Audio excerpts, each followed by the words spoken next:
And we're live. Hey, welcome back to Wise Wife Wednesdays.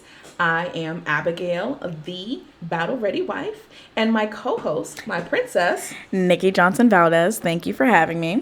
Welcome back. And so, if this is your first time tuning into this podcast, Wise Wife Wednesdays. Well, that's every Wednesday. What we choose to do is to study a wife of the Bible and glean from their wisdom on what to do and also what not to do. And so last week we talked about what is a wife. So I just want to do a quick little recap.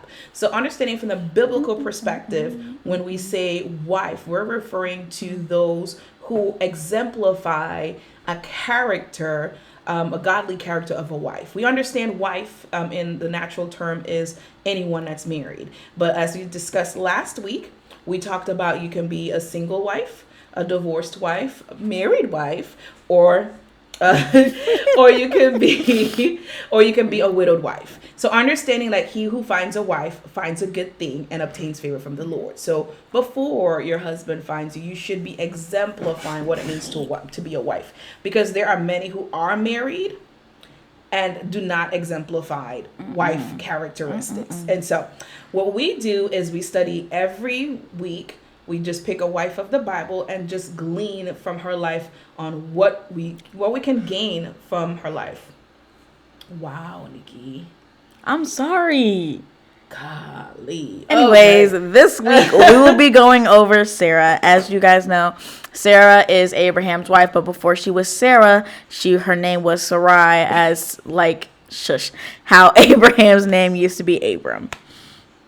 Yes. So, yes, we are going to be studying Sarah today. And Sarah, there's so many lessons from her life. We actually get an example of a lot of what not to do and what to do. But the interesting thing that we found was the Sarai, which was her name, by birth, and we know God changed her name to Sarah. So a lot of the things that we saw that we may not want to do is Sarai, but we will also discuss Sarah and the things that we learned from her transformation, so to speak. So really quick to introduce Sarah, I'm going to be reading the character profile from my Life Application Bible. And the character profiles are more like an interview with the characters. So Sarah was the wife of Abraham and the mother of Isaac. She is the honored mother of God's people, Israel. She is the first woman listed in the Hall of Fame in Hebrews 11. And she was born in Ur in the, how do you say that again? What? The Chaldeans? Chaldeans. Then moved with Abraham to Canaan. So why was God's promise so funny? I was born 90 years old and God said I was going to have a baby. Doesn't that sound like a joke? I burst out laughing, and so did Abraham. The very idea seemed ridiculous. How could that possibly become true? What happened when you tried to fulfill God's promise yourself? About 25 years before it was fulfilled for me directly, God made a promise to give my husband Abraham a son. It seemed clear that it wasn't going to happen through me, and after some time had passed, maybe I started to feel like it was my fault that the promise hadn't been fulfilled. I thought I'd take matters into my own hands, so I gave my servant Hagar to Abraham to bear a husband. This was a common solution to the barrenness in those days. But I thought maybe God could use a little help, which was a crazy thought. Let's just go ahead and make that clear. I messed things up there. But then God came back and insisted I was a part of his plan. Even though I did something I shouldn't have, and even though I had trouble believing that God would do what he said, his plan still wasn't sidetracked. What did you learn about God through your experience? God can do the impossible, even if things don't look the way we expect. I learned to believe that God would fulfill his promise through me, as funny as that seemed. And I learned that God has a sense of humor too. He named my baby Isaac, which means he laughs, almost like he wanted to celebrate our inside joke. God made the impossible possible. And then a key verse is going to be the Lord kept his word and did for Sarah exactly what he had promised. And Sarah declared, God has brought me laughter. All who hear about this will laugh with me. And that is in Genesis 21 verses 1 and 6. Love it. You know what? As you were reading that, I remembered. So actually, there are one thing I'd like to point out that Sarai did do correctly is, if we know the story of Abraham, God, told Abraham, listen, leave your father's house and go to a place which I would tell you. Wives. I don't know about you, but I know about me. I like details. You know, going where, Why? for how long, why.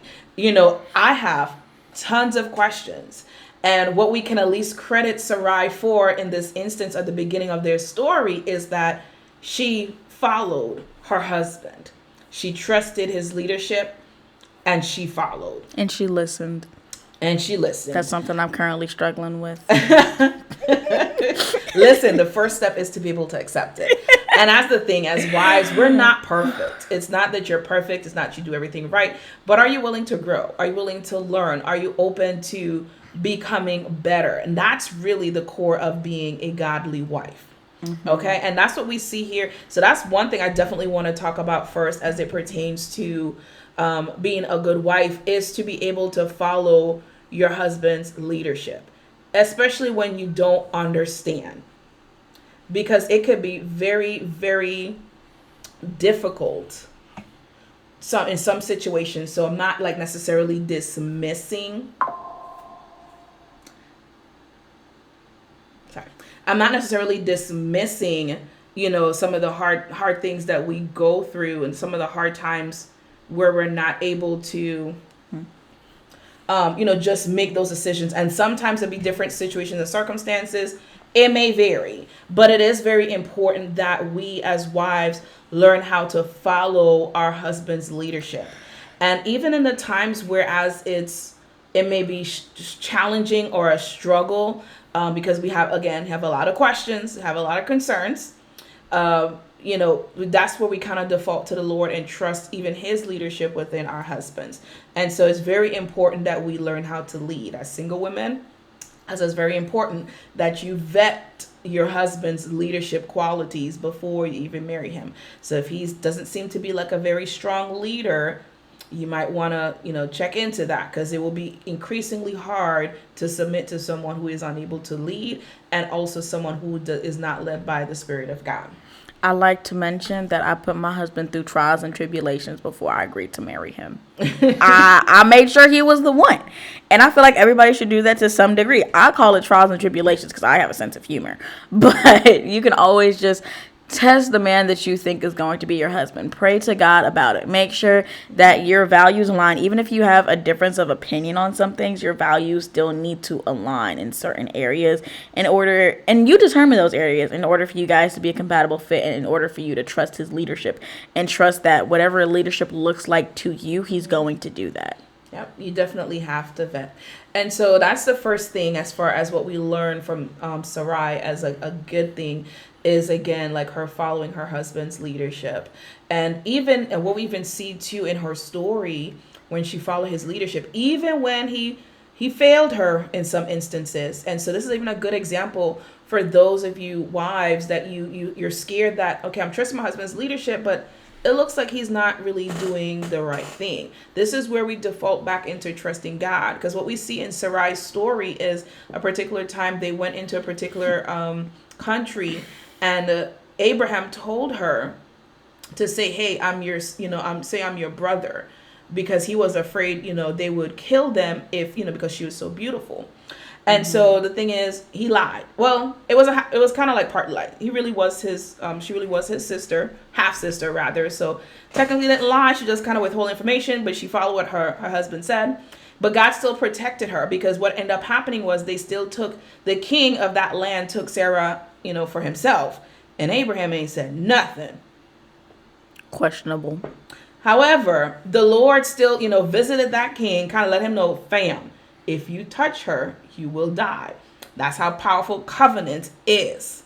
So understand that too. But knowing that in situations where as we do submit to our husband's leadership, sometimes they drop the ball, they missed the mark, but God stepped in and he still protected her and was, you know, she was able to go back to her husband. But the Lord took care of that. So even in those situations or circumstances where, you know, they're not perfect, they're going to make mistakes, but trusting the Father to still protect you even when, you know, they miss the mark in that particular area.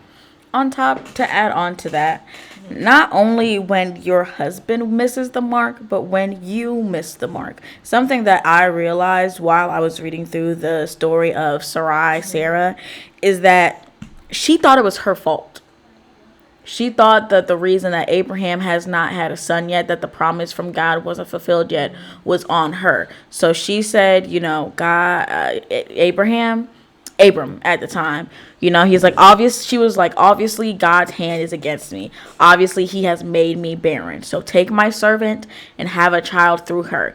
Because it was an old old practice back in the day. And even though the child was made with Hagar and Abraham, the child would still be considered Sarah and Abraham's back in those days. So she was like, maybe this is how God meant for the promise to be fulfilled. We know that now that wasn't the case, but what I learned from her story specifically is, again, to trust God and not put things into your own hands, and trust that his timing is always right, and trust that he can do the impossible, and trust that he is always going to keep his promises, because he is truth. He cannot lie, therefore he cannot break promises. But another thing, when I was reading through the story of when she actually was like, hey, have Hagar have a child through her, and that entire situation, Hagar, she ended up feeling like she was better than Sarah, and it showed. And Sarah did not like that. She was very upset. And her plan backfired. And then she blamed Abram. She's like, this is your fault, because he agreed with her and he let her do these things. To a certain degree, it is his fault. In her eyes, to a certain degree, it is his fault. So saying all that to say, say that you think taking things into your own hands is going to be the right thing to do, you probably won't like the outcome. Because we're not meant to take it into our own hands. We're meant to trust God and believe that God is going to come through on his promise. And if you've learned anything, if you'd rather have something by God's means than human means, always. Yeah. So good, because the thing is with this, and this is as wives, ladies, we all struggle with this. So this is no blame, but a lot of times we lean onto our own understanding. We try to figure things out. We try to, and it's really a lesson to learn on what not to do in these circumstances, not to lean onto your own understanding.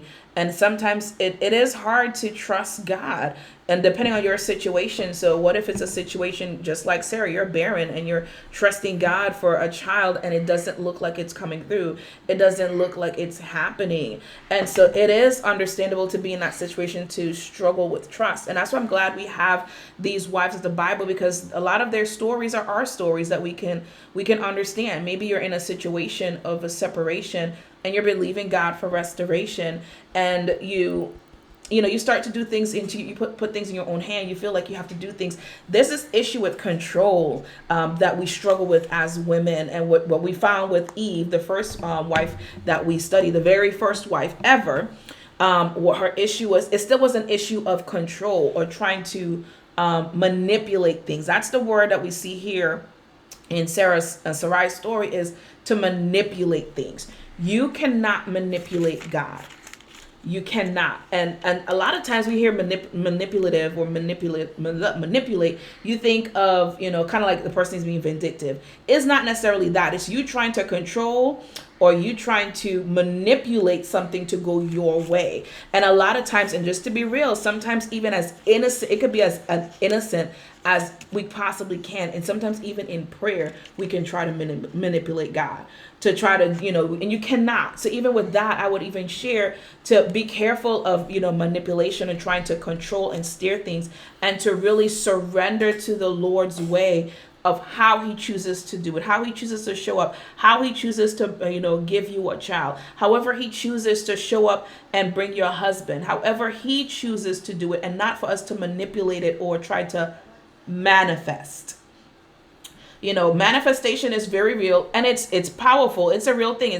But it's when you try to do things in your own strength and in your own power. So what we see here in this particular instance is Sarah manifesting a baby. That's not what you want to do. When we think, manifestation is a biblical term. It's one that we do believe in. But when we are believing manifestation of God's promises, of God's will, because we trust that he's the all-knowing being and he knows what's best for us. And so in that particular case, we're not trying to manipulate things to our way. So as wives, what we can learn from Sarai's story is to not try to manipulate things to go our way, because we see how it backfired. She did not like it at all. backfired. And then she started to point fingers. Ma'am, you told this man to do it. You thought he was going to say no. He should have. He should have, but let's be real, ladies. And so in a case like that, we have to learn to not to try to manipulate things, and even within prayer, because again, a lot of well-meaning things that we do, it does come from a place or a heart motive of manipulation, and you never want to try to control or manipulate things. You want to release things and trust the Lord with the outcome of a thing. But we're so thankful that Sarah eventually got there. Took her a little minute, but she got there. Wow. No, you're good. Oh, okay. Sorry, because I felt like I was just going, so I'm like, I feel like I'm on a roll here. Yeah, you on a roll. Keep it going. Yeah. So one of the things we learn here, just to repeat what I just said, manipulation. And I think I want to just stay there a little bit, because I think we tend to manipulate things a certain way, and we want to be very cautious in that. Now, to manipulate a thing is not always necessarily bad, because there's some things, if you want, if you think of, when you're doing certain house chores or you're doing things at home, you do kind of have to manipulate a thing a little bit to get it to fit. Right? But when it starts to get bad with manipulation is when you are doing things out of your own desires, which you want to see, how you want your husband to respond, how you want your husband to do things, and how you want your children to do things. Because we see that manipulation show up a lot for women with our children. And so you can't manipulate people. We don't have dominion over people. Now, where we can, kind of come in and manipulate things in a positive sense is in the realm of prayer, but as it pertains to the enemy. But we can't try to pray certain things because we want our husbands to do this. No, we partner when we pray, we're partnering with God in prayer to pray out the perfect plans and will for ourselves, for our children, for our husbands, for our family. We want to pray God's will in the situation. We're not trying to manipulate things to what we want. Because then now that's a form of self-centeredness, selfishness that a lot of us operate out of and we don't even realize. And so the first step really is just to acknowledge, okay, I relinquish control. I relinquish control. And when that's hard, a good thing to start off with would be to talk to God about what you're feeling and why you're feeling it. You're like, God, I'm upset because of this, and I don't know what to do. So first, you have to surrender your feelings. You really do have to surrender your feelings to the situations, because that's what has us tied in so many negative situations, because of our feelings. Yeah. We feel entitled to feel how we feel. Not to say that you can't feel what you feel, but you can't let your feelings lead you to sin. Right? So the first thing you got to do is in those situations where things are out of your control and it's causing you to feel all these emotions, you have to surrender your emotions to God. Absolutely. And then surrender the situation to God. Because if you don't surrender your emotions first, are you really surrendering the situation to God? It's good.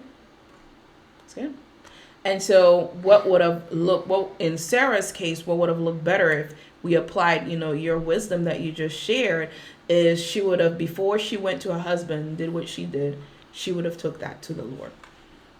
She would have asked, first, expressed, I feel like this is my fault. I feel like it's because of me your promises can't come through. At that point in time, the Lord would have probably told her, ma'am, it has nothing to do with you. I still got my plans and purposes, and I said, and it's going to happen.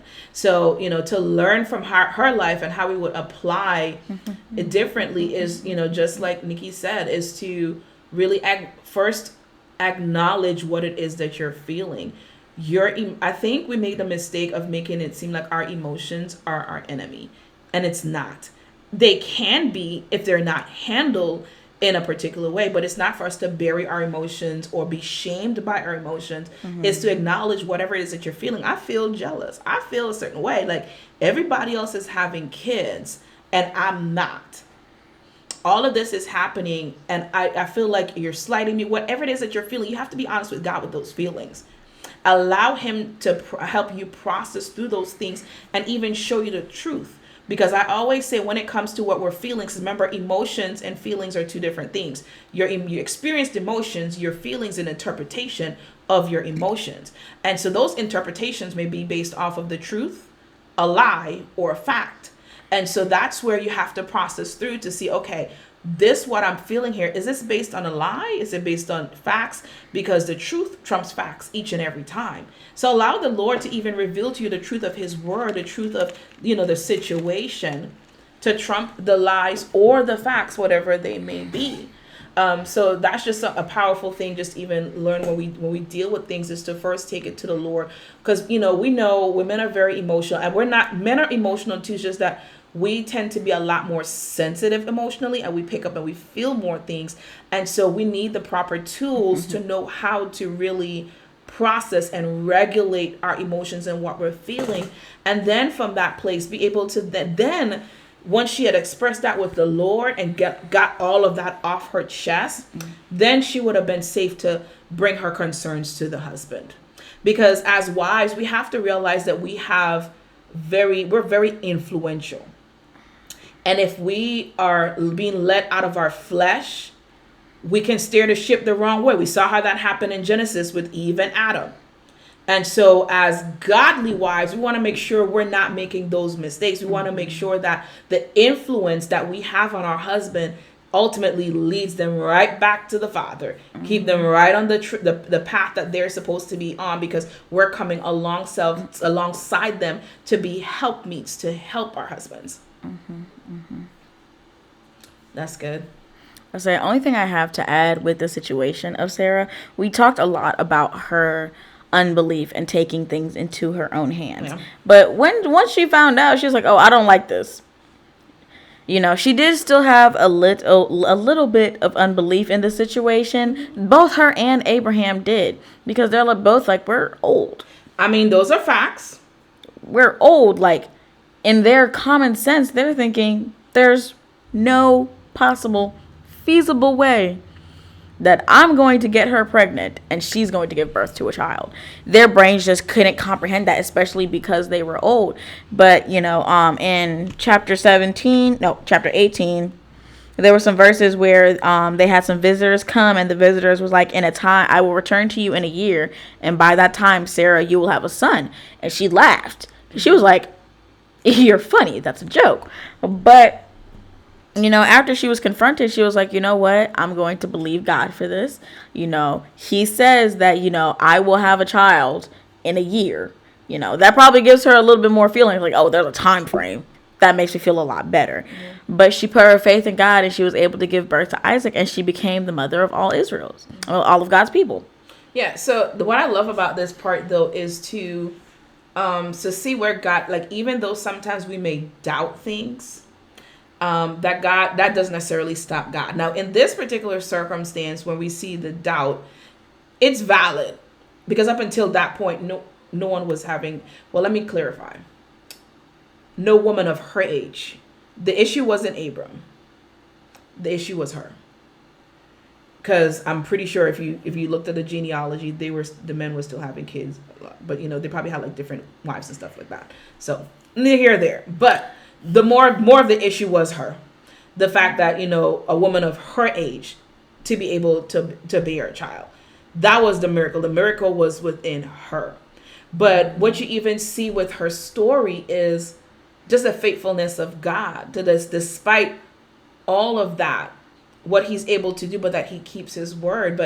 But even like with this, despite she had the doubt, God, it didn't stop God from moving. So sometimes wives, we struggle with doubt.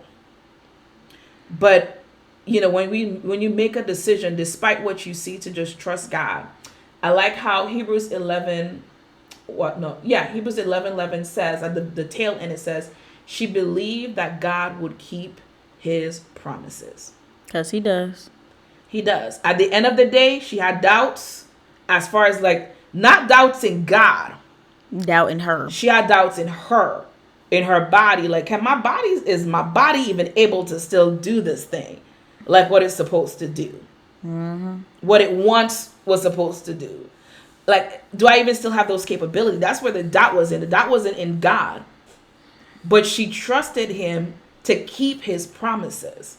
And so, yes, there may be some doubt. You might be doubting because of your circumstances, how things look. But when you make a decision to just trust God that he will keep his promises, that his word will not return unto him void. That he is going to, every word is, he's going to fulfill his word as it pertains to you, and just in general his word. So holding on to that. And so that's the plus that we want to learn from her. So we started out with a good one as far as her, following the leadership of her husband, although it was a really kind of interesting situation, because quite honestly, move where? And where are we about to stay? Because I got questions, and I'm real special, so I ain't gonna just stay anywhere. No offense to anybody. Lived and learned. I'm not gonna just stay anywhere. So where we about to go? What's gonna happen? And so I know me, that would be hard just to be like, all right, bet, let's go. So that just that one thing, and then but now to see just trusting God. So as a wife, we got to get to a place where we trust. And if you are in that place where you're not trusting, you don't feel secure, that is very valid. So now we need to kind of question why we're not trusting. Why don't you feel secure? Because those are the things that we will need to address and look into as far as what's going on here. Because, though our husbands may do things that may be a little questionable, our trust in the Father, our trust in Jesus has to be so solidified. Despite what he do, I'm straight, immovable. Because listen, I used to say it like this when I was talking about submission, and he can be driving off the cliff and I'll be buckled up and sitting there patiently at peace, because one thing I know for sure, my Father gonna take care of me. He drive this thing off the cliff, something about to happen. He about to send an angel. Whatever it is, I just trusted that despite his leadership capabilities, and I'm not saying now, ladies, you want to make sure that they're being led by God. That makes it more easier, but they do make mistakes. And we are human. But in a place whereas despite what they do, I know my Father going to take care of me. He going to make sure, listen, the whole car could combust and I'll be sitting there unscathed. Like the Hebrew boys in the fire, because he gonna make sure I'm taken care of. That's just what it falls down to. So as a godly wife, your trust, your security is first within the Father. I wanted to add on to the doubt. Doubt is normal. It's a normal human emotion, but don't let your doubt and your feelings cause you to sin and be disobedient to God. And I say that because I like to reference them being in the wilderness for 40 years. Y'all didn't have to be in the wilderness that long. Y'all were disobedient. Y'all didn't trust God, but you were still provided for every day. You had food. Your clothes did not wear. Your shoes did not wear, but you were in that wilderness for 40 years. You didn't have to be in the wilderness that long. So I say all that to say, take your feelings to God and don't be disobedient. Don't be disobedient. So I guess that's the lesson. Yeah, don't be disobedient and trust God. That's it. Trust God. That's it. That's it. So what we learned from Sarah is to trust God. And don't take things into your own hands. Don't do that one. Because it's going to backfire. Spectacularly. Yeah, because I sure did backfire for her. Bless her heart. I don't know if you know what? There's this movie. I think it's called Only Son. I believe it's called, but it's about the story of Abraham. And so they gave a little more illustration to that. It was she just kind of came up to I said it, but I didn't think you was gonna actually do it, fam. You're his wife. You are his wise counsel. What are you talking about? I mean, he had fault to it too. I know, but it's so don't. And that's another thing too with manipulation. This is how it backfires, because there's different ways that you can try to manipulate a thing or manipulate a situation. Is to try to stop trying to test to see what they're about to do. You playing around. It's one thing to vet a thing and just to kind of make sure, hey, okay, but don't test men like that. But his vetting process was only about a month. Yeah. It wasn't too much now. It was okay, can you do this? Okay, box check. Can you do this? Depending on the situation, some things may take time, but it's as from the aspect of manipulating. Don't try that, man. Don't try to do things to, I'm gonna see what he gonna do. No, that's manipulation, honey. And those type of results is going to backfire. In this case, it did backfire on her royally. Because this lady now done got pregnant. And created a whole new religion. That's one thing to talk about, because that's the thing. We don't understand how much we think the decisions we make just affect us. It's a lot of times it affects more than us. So her decision to do that literally affected the world to this day, where we're still dealing with the ramifications of that war that we're seeing. That was the result of her disobedience, her trying to manipulate things. And so this is why it's important, because a lot of time we tend to look at things from our perspective, how it affects us now within this life. But there are generations to come. We have to understand that the things that we do don't just affect us. It also affects the generations after us. It also affects the people around us. That part too. You don't know who can be helped from your obedience and who can be hurt from your disobedience. That's very good. That's wise. It is Wise Wife Wednesday. Wise Wife Wednesdays. All right, so that is our time today. This was nice. It was. I love being a wife. Same here. I love, and that's my aspect, because that's not the whole of our identity. So it's because I think it's more than being married. It's so when we just acknowledging wife, I am a God-fearing woman, and your character expresses that. That's it. But I really love being his daughter. I think that's more so the part. I love being his daughter. And as his daughter, I get to reflect as a godly wife, not just to my spouse, but to, those that are around me. As wives, we have tremendous influence. And if we use our influence for good, for righteousness, we'll see, the fruits of that. And I am seeing the fruits of that in me, right here sitting next to me.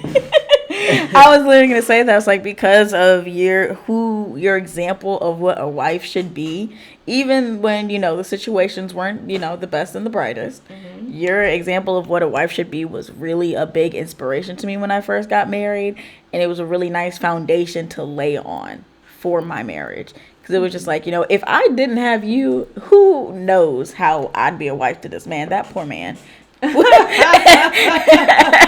There's no telling, because no, I'm nice, I don't listen, but I try. It's gonna be a process now. Yeah, you guys are just starting out, so yeah. But yeah, no, he's fed though. Yeah, he's fed, because somebody thought I didn't feed him once. Yeah, and there was a problem. We make sure he fed. We always be fed. Always. He got 2 food options in the fridge right now. He's finna have 2 more tomorrow. He is fed. Thank you. I'm thankful that at least you were able to glean from some of the good, because at one point I did feel like a horrible wife, but I really wasn't. I did the best with what I had. You did. But because the marriage didn't survive, didn't mean that I was unsuccessful as a wife. Like I said, I came in a good one. I leave an even better one. And so just thankful that you were able to glean from that. Because I'm sure that's something the enemy would have tried to use to try to discourage me from even being able to teach, or feel like, try to disqualify me as a wife. But that is absolutely not the case. And I'm going to keep pushing harder, for marriages, and to contend for marriages and the empowerment of wives. And so thank you guys so much for tuning in. If this is your first time, please look forward to next week. Wait, what we're going to do? We haven't decided that. We haven't decided who we're going to do next week. So we'll see. We're always going to be led by the Lord, whatever he leads, to see who is the next wife that we're going to study. So it depends, but I hope you guys stay tuned till the next time. I love ya. Bye.